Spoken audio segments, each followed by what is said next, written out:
Welcome Virgo, this is Regina from Pacific Tarot getting ready to do your December general reading. The full moon in Gemini is on the 7th of December and the new moon in Capricorn is on the 23rd of December. This is general and will include the entire month, but I do separate readings for each lunation, so be aware of that. This is a general reading. It will not resonate for everyone.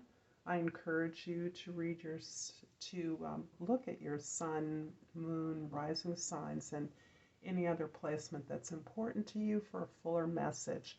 If this reading does resonate for you, please like and subscribe to my channel, Pacific Tarot. I appreciate all that you do to support me, Virgo, so thank you for that. Your overall energy for the month of December is the Death card. And as a Capricorn, this makes complete sense to me. I am at peace in this cycle of hibernation, I like to think of it.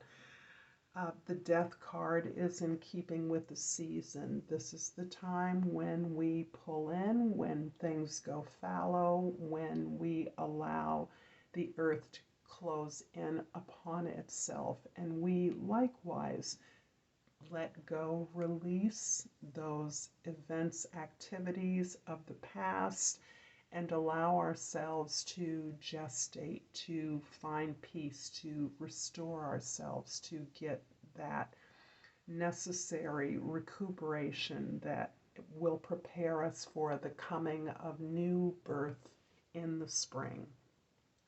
This card indicates as well that you are in a period of major change, Virgo.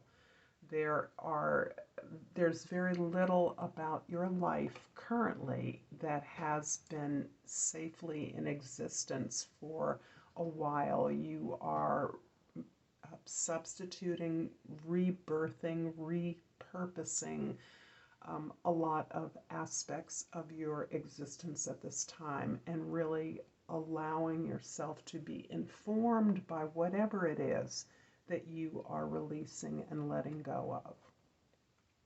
In the 10th house, your social identity, the 9 of Cups.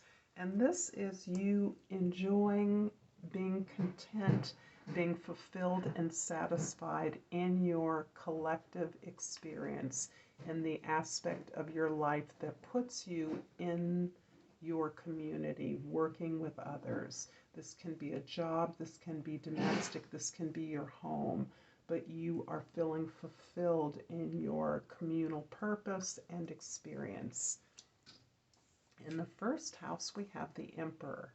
This is your focus right now, and the Emperor is indicating that you are your own authority, that you are sovereign and in control of most aspects of your life.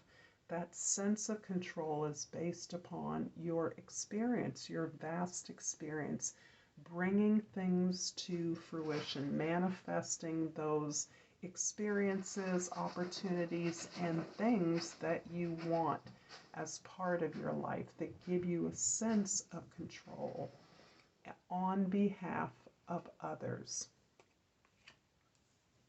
In the 4th house, the High Priestess. You're really finding yourself connected to your ancestry, your guides, those mentors, those teachers, those elders that understand you and most likely understand your purpose or service in this life. You are in a state of deep reflection about your experience in this life. You are feeling connected with all of those on either side of the veil, and you are building stronger relationships with your ancestors, living or past, that is allowing you to be reinforced in your sense of purpose and value on the planet. In the 7th house, your significant relationships, you're feeling supremely independent.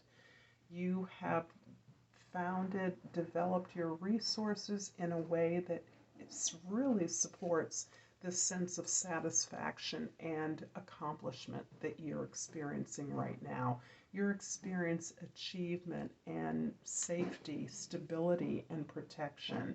And the interesting thing about this combination of cards is that you understand that your stability is based on your willingness to invest in others.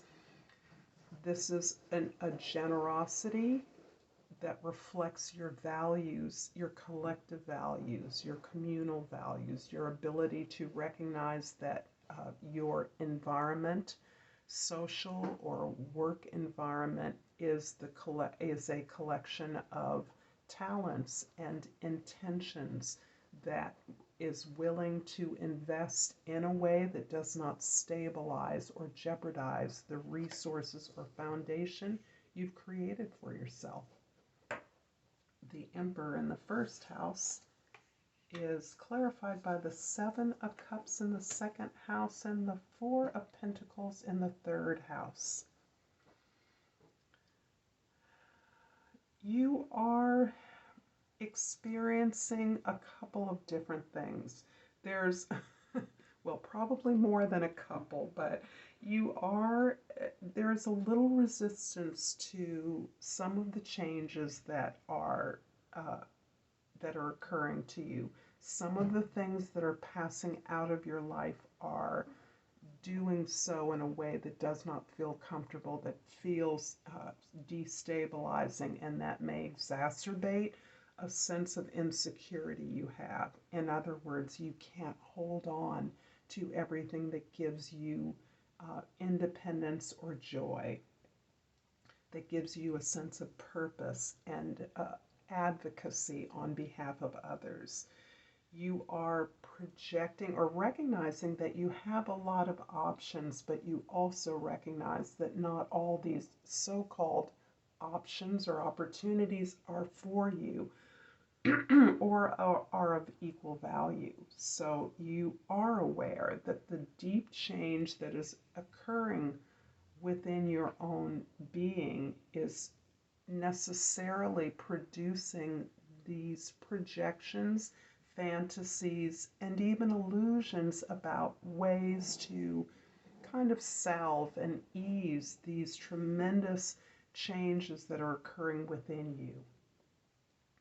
It's a way of coping with this tremendous change. We are human beings, and all change is just not easy for us to digest or integrate.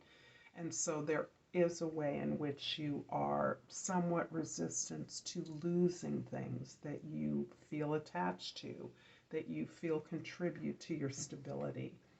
The High Priestess in the fourth house is being clarified by the Eight of Pentacles in the fifth house and the Judgment in the sixth house.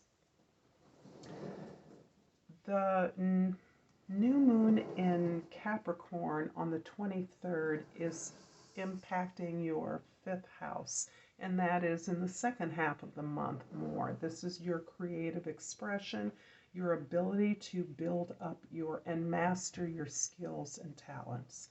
This is you really working with others creatively to develop and grow something that is fundamental to the resources that you all enjoy in community.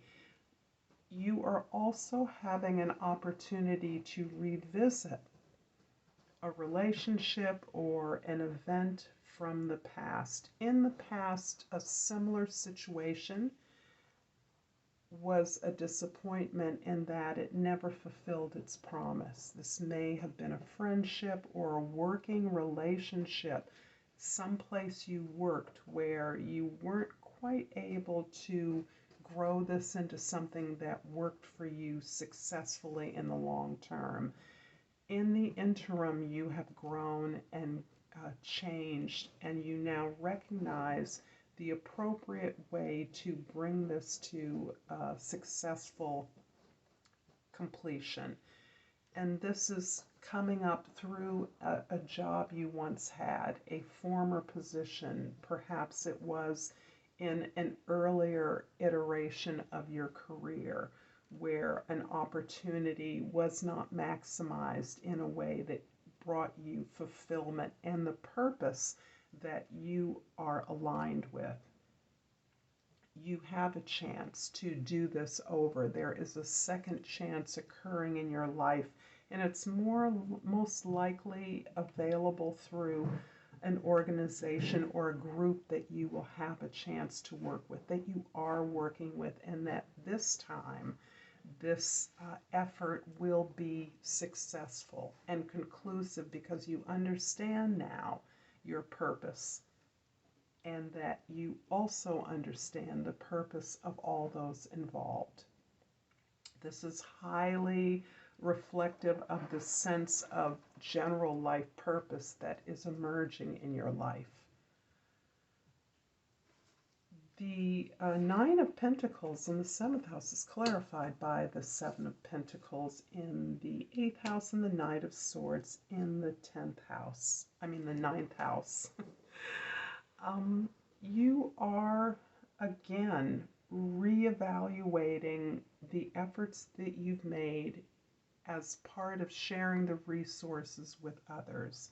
This has a really strong collective and social activist flavor here. The storyline is evolving in a way that helps me to understand that you are looking at the work that you've done in a particular way, and you're looking to work smarter rather than harder.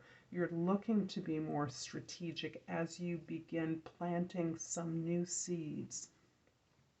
You're also doing that by a very characteristic skill you have of curiosity, of detaching yourself from your feelings about something and being curious about information that is going to support the development of this new project. This is something that you've been building for a very long time. You are able to elicit opinions and ideas from others and facilitate that conversation as you explore and gain new data and new information. This is exciting because this is a highly charged area. This reflects upon your higher philosophical aspirations, your spiritual inclinations. And so you are, in essence, really facilitating a discussion, conversations about the truth, the relevant truth in this effort. The Nine of Cups in the 10th house is clarified by the Temperance card in the 11th house and the 10 of Cups in the 12th house. For you, Virgo, the full moon in Gemini is really reflecting upon your 10th house. And the Nine of Cups here is really elucidating the skills you have as a recorder, a documenter, a facilitator of conversations, particularly hard conversations. You're very good. This is a talent you have. This ability to do this in a long-term collective setting, the efforts you've made to improve your skills in this regard are really having a dramatically positive impact on the community or group that you're working towards on behalf of. This is helping you to create a vision you have of your community in which everyone shares their abundance together. And this is not a sort of Tolstoyan communist view of the world. This is about a community that shares its abundance by agreement and by recognizing its abundance does not rest in its material possessions. This is you sharing what you're learning, sharing what you're enjoying, sharing the opportunity to have a range of experiences in collectivity, knowing that you are supported by your fellow members and they are supported by you. This is you learning and growing and sharing that knowledge together. I'm going to finish up this reading with the Flora and Fauna of Africa Oracle card in keeping with the theme of Motherland, Mother Earth. And I pull the Golden Crowned Bat. And the key word is rebirth. A major transition is underway. This new situation may require some sacrifices, but it will be worth it. I'm going to leave this here, Virgo. I hope this has been helpful. Until next time, Namaste.